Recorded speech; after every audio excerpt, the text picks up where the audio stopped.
بسم اللہ الرحمن الرحیم جزا اللہ ان محمد ما ہوا اہلہ رسول اللہ صلی اللہ علیہ وآلہ وسلم کے زمانہ میں سورج گرہن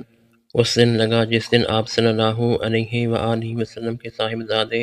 حضرت ابراہیم رضی اللہ عنہ کا انتقال ہوا۔ بعض لوگ کہنے لگے کہ گرہن حضرت ابراہیم علیہ السلام کی وفات کی وجہ سے لگا ہے، اس لیے رسول اللہ صلی اللہ علیہ وآلہ وسلم نے